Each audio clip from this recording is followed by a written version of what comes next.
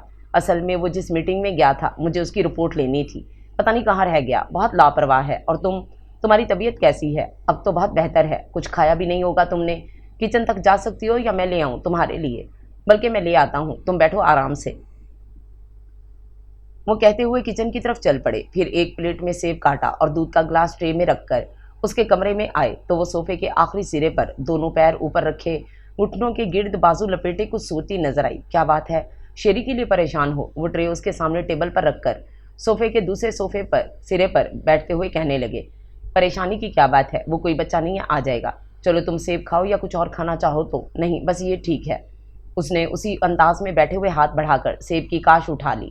مجھے ریشما سے کہنا یاد نہیں رہا، وہ تمہیں شام میں اٹھا کر دلیا وغیرہ کھلا دیتی۔ وہ اسے اس کی سوچوں سے نکالنے کی خاطر اپنے آپ بولنے لگے تھے۔ یہاں سب لوگ ایسے ہی ہیں، ہر کام کے لیے کہنا پڑتا ہے، خود سے کوئی کچھ نہیں کرتا، احساس ہی نہیں ہے۔ جس گھر کے مالک بے حس ہوں وہاں کے ملازموں کو کیا احساس ہوگا؟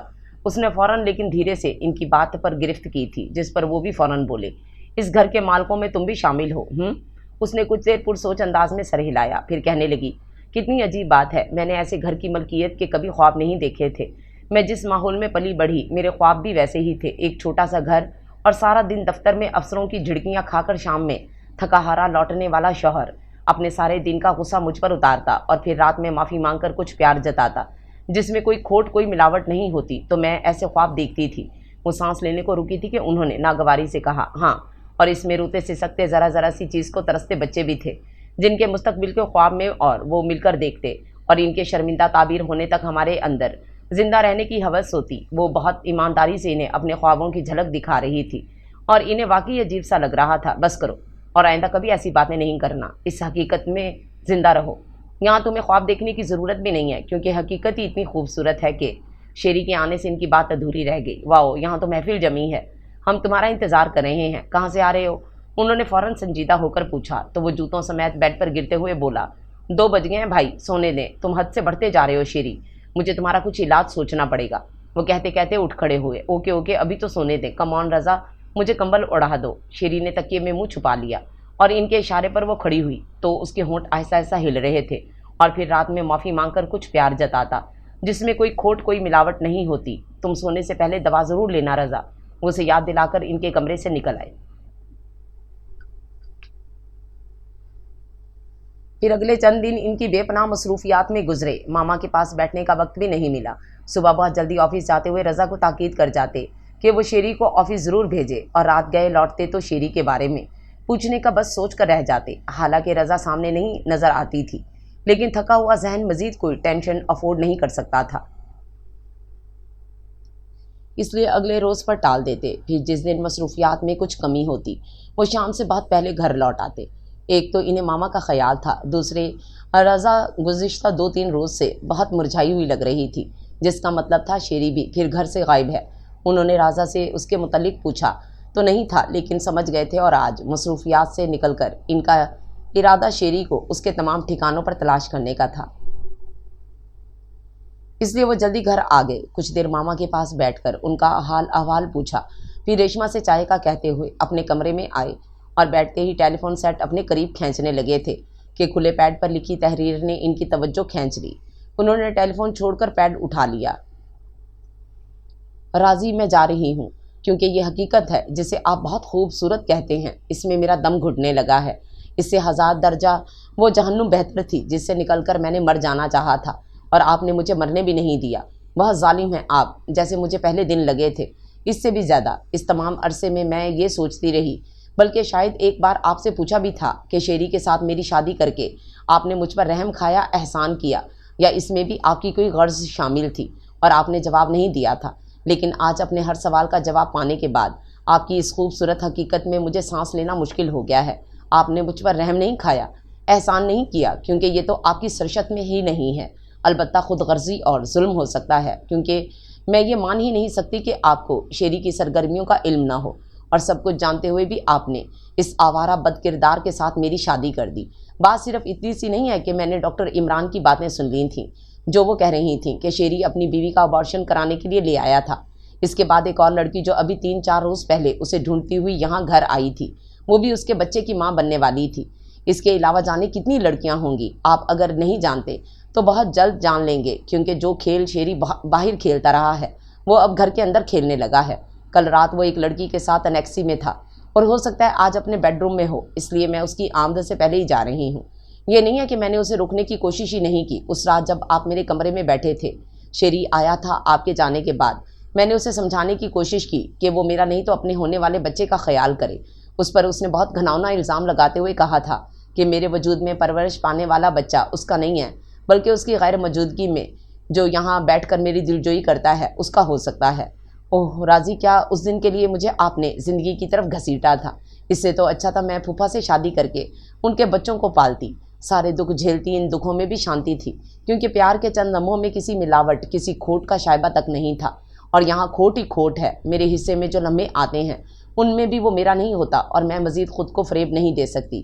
مجھے مرنے کا شوق پہلے بھی نہیں تھا، ابھی نہیں ہے، لیکن اور کوئی راستہ بھی تو نہیں ہے۔ ہاں، شیری سے آپ کہہ سکتے ہیں کہ مجھے مرنے کا شوق تھا، سو مر گئی، اور وہ اپنا مار کر مرنے کا شوق کہیں اور پورا کر لے۔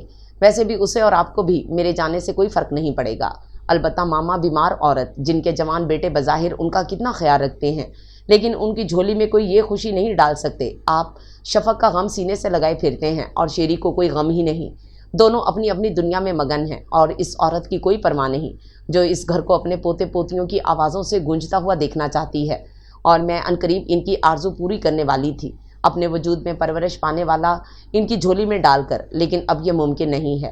اس لیے شفق کی طرح میں بھی اپنے بچے کو اپنے ساتھ لے جا رہی ہوں۔ ہو سکتا ہے آپ کی عمر کو پہنچ کر شیری بھی یہ کہے کہ بڑی ظالم تھی، اور رضا ایک میری سانسوں کو چھوڑ کر سب کچھ اپنے ساتھ لے گئی۔ میرے خدا، انہوں نے دونوں ہاتھوں میں سر تھام لیا اور چند لمحے یوں ہی بیٹھے رہے، پھر بالوں کو مٹھیوں میں جکڑ کر سر کو زور زور سے جھٹکے دینے لگے، کیونکہ ذہن میں کچھ آوازوں کی باز گزشت گونجنے لگی تھی۔ مجھے لگتا ہے راضی، کسی دن اچانک ٹھوکر سے تمہارا سارا غرور چکنا چور ہو جائے گا، پھر تم جھولی پھیلا کر رحم کی بھیک مانگتے نظر آؤ گے۔ او شٹ اپ! وہ چیخے تھے، تبھی ریشما چائے لے کر آئی اور بہت عجلت میں کپ ان کے سامنے رکھ کر جانے لگی، تو انہوں نے پکار کر پوچھا، ریشما، رضا کہاں ہے؟ پتہ نہیں صاحب، وہ تو دوپہر میں گئی تھی۔ اکیلی؟